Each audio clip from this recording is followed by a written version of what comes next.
Good evening students, welcome back to tech in classes. हम class 10th का chapter 8 how do organism reproduce को discuss कर रहे हैं। ये बायोलॉजी का थर्ड चैप्टर है। इससे पहले दो चैप्टर कवर हो चुके हैं, life processes and control and coordination. तो आज इस चैप्टर का ये सेकंड पार्ट है जिसमें हम डिस्कस करेंगे वेजिटेटिव प्रोपगेशन। हम असेक्सुअल मेथड्स डिस्कस कर रहे थे जिसमें से एक है वेजिटेटिव प्रोपगेशन। ये इंपॉर्टेंट टॉपिक था इसलिए मैंने इस पर अलग से वीडियो बनाई है। वेजिटेटिव प्रोपगेशन क्या है? A type of asexual reproduction in plants where new plants grow from the vegetative part of the plant such as leaves, stems and roots. Vegetative propagation asexual reproduction का ऐसा type है जिसमें से जो new plant grow होता है वो होते हैं vegetative part of the plant, यानी कि लीव्स, स्टेम या रूट से न्यू प्लांट का ग्रोथ होता है। तो वेजिटेटिव प्रोपगेशन है असेक्सुअल रिप्रोडक्शन का ही एक टाइप है जिसमें से जो प्लांट का वेजिटेटिव पार्ट है जैसे कि लीव्स, स्टेम एंड रूट्स, इससे नए प्लांट की ग्रोथ होती है, नया प्लांट होता है। Vegetative propagation can be natural and artificial. Vegetative propagation दो तरह का होता है, एक होता है नेचुरल हमें पता है जो नेचुरल तरीका हो, प्राकृतिक का तरीका हो। आर्टिफिशियल यानी जिसमें ह्यूमन का इंटरफेरेंस हो। एक नेचुरल वेजिटेटिव प्रोपगेशन। अब नेचुरल वेजिटेटिव प्रोपगेशन क्या है? Plants grow without human interference, यानी कि प्लांट उगते हैं बिना किसी इंसानों के हस्तक्षेप से, यानी उसमें ह्यूमंस का कोई भी रोल नहीं होता, प्लांट्स खुद से ही ग्रो करते हैं। द न्यू प्लांट में emerge from the roots, stems and leaves. जो नए प्लांट निकलेंगे, इमर्ज होंगे, किससे होंगे? रूट से, लीव से और स्टेम से। किसके? पेरेंट प्लांट के। जो पेरेंट प्लांट है उसका लीफ, रूट या स्टेम, इनसे न्यू प्लांट इमर्ज होता है। जैसे एग्जांपल है इसका बर्ड्स ऑफ पोटैटो, और इसका एक एग्जांपल है ब्रायोफिलम की लीफ। एक बड़ा सा ऑर्नामेंटल प्लांट होता है जिसकी लीफ काफी बड़ी होती है, ब्रायोफिलम बोलते हैं उसको। तो इसके अंदर क्या होता है, छोटे छोटे प्लांट्स इसी के ऊपर से उगने लग जाते हैं। हमने चलो रूट्स और स्टेम का तो मुंह पर सुना है कि उससे प्लांट उग जाते हैं, लेकिन ये ऐसा एग्जांपल है जिसके लीफ से ही नए प्लांट उग जाते हैं। ये एक ऑर्नामेंटल प्लांट है, यानी सजावट के तौर पर इसका यूज किया जाता है। काफी बड़ी लीव्स होती है इसकी और इसके ऊपर ही यहाँ से ही न्यू प्लांट इमर्ज होना स्टार्ट हो जाते हैं। तो ये है नेचुरल वेजिटेटिव प्रोपगेशन। इसमें इंसानों का कोई रोल नहीं है, खुद से ही ये प्लांट्स ग्रो कर रहे हैं। उसके बाद है हमारा आर्टिफिशियल प्रोपगेशन। आर्टिफिशियल प्रोपगेशन क्या है? Humans carry out the process in laboratories and fields. Artificial यानी कि ह्यूमन द्वारा किया गया हो। इसमें जो ह्यूमन है ये सारा प्रोसेस करते हैं या तो लैब्स में या फिर फील्ड्स में ये काम होता है। इसके काफी सारे टाइप्स है, ग्राफ्टिंग हो गया, लेयरिंग हो गया, तो ये हम इसके बाद स्टडी करेंगे। उससे पहले इंपॉर्टेंस देख लेते हैं कि वेजिटेटिव प्रोपगेशन की क्या है। वेजिटेटिव प्रोपगेशन क्यों जरूरी है, ये इंपॉर्टेंट क्वेश्चन है, तो आप नोट डाउन जरूर करिए, इसको लिख कर प्रैक्टिस कीजिए। जितना लिखेंगे आपको अच्छे से याद रहेगा। Plants produce are genetically identical to parent plant. Vegetative propagation से जो भी प्लांट प्रोड्यूस होता है, जो भी नया पौधा उगता है, वो अपने पेरेंट प्लांट से जेनेटिकली बिल्कुल सेम होता है, आइडेंटिकल होता है।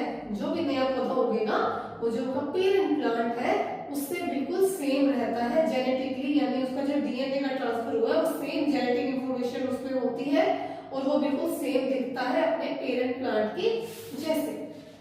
It is used to multiply fruits and ornamental plants that don't produce seeds. Vegetative propagation एक बहुत अच्छा तरीका है जिसके थ्रू ऑर्नामेंटल प्लांट्स और फ्रूट्स को मल्टीप्लाई करने में यूज किया जा सकता है जिनके बीज नहीं होते। कई पौधे ऐसे होते हैं जो कि सीड्स प्रोड्यूस नहीं करते, तो उन सीड्स को प्रोडक्शन नहीं होगा। तो हमें पता है बेसिकली हमें नॉर्मल इतना ही पता रहता है कि कोई पौधा उगाना है, कोई पेड़ उगाना है, तो हमें सीड चाहिए। सबसे पहले हमारा क्या ख्याल आता है, कोई हमें कुछ भी पौधा उगाना है या फिर ट्री उगाना है तो हम क्या कहते हैं, सीड चाहिए। पर कई प्लांट ऐसे होते हैं जो सीड्स प्रोड्यूस ही नहीं करते हैं, तो उस केस में जो वेजिटेटिव प्रोपगेशन है उसके थ्रू उन प्लांट्स का जो सीड्स प्रोड्यूस नहीं करते हैं उनकी मल्टीप्लाई करवाई जा सकती है, उनको उगाया जा सकता है। उसमें कुछ फ्रूट्स होते हैं, ऑर्नामेंटल प्लांट्स होते हैं। अब हम डिस्कस करेंगे प्रोपगेशन। इसमें 3 इसके पार्ट्स है, एक कटिंग, लेयरिंग, तीसरा है grafting. Cutting, a small part of the plant is removed by cutting it with a sharp knife. This is called cutting. Plant का एक पार्ट, मान लो ये जैसे शुगर केन इसका एग्जांपल है, तो ये शुगर केन का प्लांट लेते हैं, तो इसका एक पार्ट को शार्प नाइफ से कट किया जाता है और उसको फिर सॉइल में लगा दिया जाता है, फिर उसके अंदर से रूट्स आने लग जाती हैं और वहीं से ही एक नया प्लांट होना स्टार्ट हो जाता है। बैम्बू भी इसका एग्जांपल हो सकता है, बनाना हो गया, कैक्टस हो गया, ये सभी इसके एग्जांपल है। एक पार्ट को कट किया जाता है, फिर उसको सॉइल में लगाया जाता है और वहीं से ही न्यू प्लांट का ग्रोथ होना स्टार्ट हो जाता है, इसको बोलते हैं cutting. Small part of the plant is removed with the help of a sharp knife is known as cutting. Sugar cane, bananas, cactus, bamboo, ये इसके एग्जांपल्स हैं। उसके बाद है लेयरिंग, लेयर करना। A part, generally stem part लिया जाता है, जनरली स्टेम लिया जाता है of the plant is bend towards ground. तो जो स्टेम है, मान लो ये एक पौधा है, ठीक है, ये ऊपर जा रहा है, तो इसका एक पार्ट लिया जाता है, इसको बेंड किया जाता है, यहां से इसका स्टेम लिया, इसको बेंड किया towards ground and covered with soil, इसको नीचे ग्राउंड तक लेकर जाया जाता है। यहाँ पर ये मिट्टी है, इसको मिट्टी के अंदर इसको डाल दिया जाता है, मिट्टी से कवर कर दिया जाता है। Roots emerges from the part covered with soil. अब ये जो पार्ट है जो सॉइल से कवर है, यहाँ से रूट्स निकलने स्टार्ट हो जाएंगे।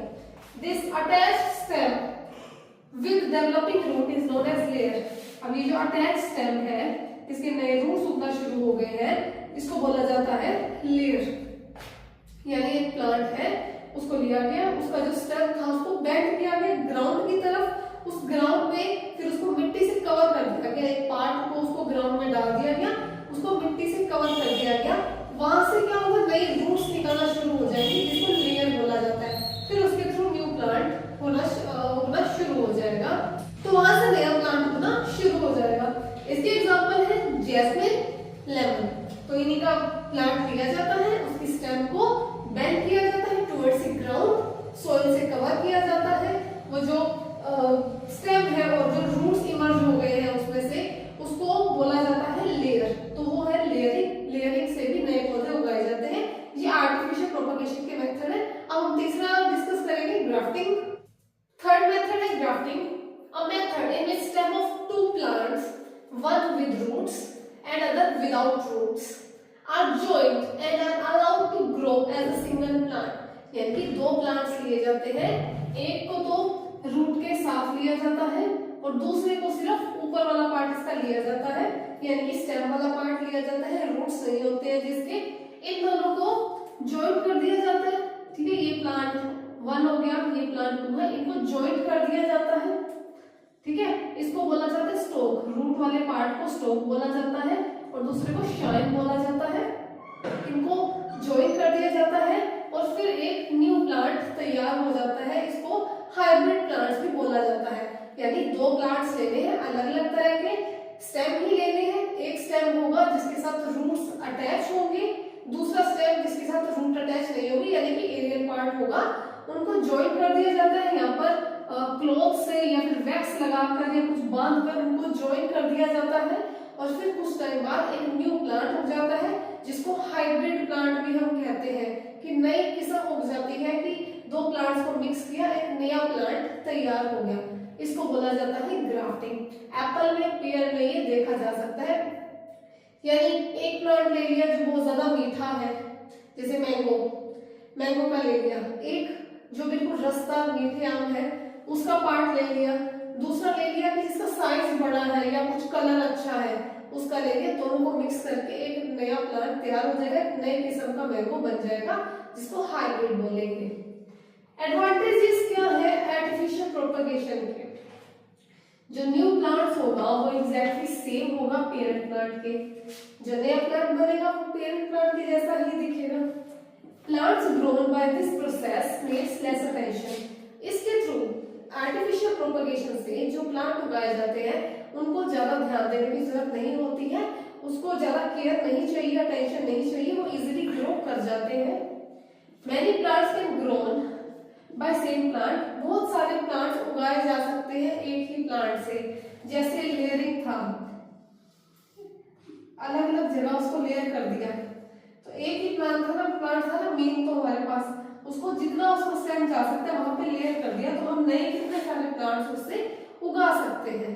तो ये है हमारा आर्टिफिशियल प्रोपगेशन। तो नेक्स्ट टॉपिक है हमारा टिश्यू कल्चर।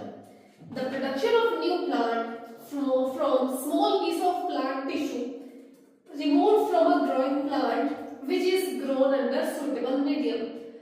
किसी ग्रोइंग प्लांट में से स्मॉल पीस लेना टिश्यूज का या सेल्स का, उसको उसके बाद सुटेबल मीडियम के अंदर उसको ग्रोथ करवाना टिश्यू कल्चर कहलाता है। इसमें कई सारे फेजेस होते हैं, इनिशियल फेज, मल्टीपल फेज, फिर उसको ग्रीन हाउस में ट्रांसफर किया जाता है। जब उसकी रूट्स उग जाती हैं, शूट्स आ जाते हैं, स्टेम आ जाती है, तो उसको ग्रीन हाउस में ट्रांसफर किया जाता है। इसके एडवांटेजेस क्या है? ये बहुत फास्ट टेक्निक है। Plants produce are disease free, क्योंकि ऐसे प्लांट से ही टिश्यूज और सेल्स लिए जाते हैं, उनको टेस्ट करने के बाद कि उसमें कोई भी प्रॉब्लम ना हो, कोई डिजीज ना हो, पूरा देखरेख से किया जाता है। तो जो प्लांट्स प्रोड्यूस होगा उसमें कोई भी डिजीज नहीं होगी। लेस स्पेस रिक्वायर्ड, लैब में रखना है, सीड्स हो गए, एम्ब्रियो हो गया, तो उसमें ज्यादा स्पेस नहीं चाहिए। न्यू वेराइटीज प्रोडक्शन, जो भी मार्केट में नई वेराइटीज चाहिए उनके प्रोडक्शन बहुत इजीली हो जाता है और काफी फास्ट प्रोसेस है, तो ये काम इसमें काफी जल्दी होता है। तो नेक्स्ट वीडियो से हम सेक्सुअल रिप्रोडक्शन पढ़ना स्टार्ट करेंगे, और सेक्सुअल रिप्रोडक्शन की आज ये लास्ट वीडियो थी, तो इसके बाद सेक्सुअल रिप्रोडक्शन हम स्टार्ट करेंगे। वीडियो अच्छी लगे तो वीडियो को लाइक करें, चैनल को सब्सक्राइब करें, आने वाली वीडियोस के लिए नोटिफिकेशन बेल को भी जरूर ऑन कीजिएगा। और हाँ, आप जो भी ये वीडियोस देख रहे हैं, आप अपने दोस्तों को इस वीडियो को शेयर भी कर सकते हैं। तो अब मिलते हैं अगली वीडियो में, तब तक के लिए बाय बाय, गुड नाइट।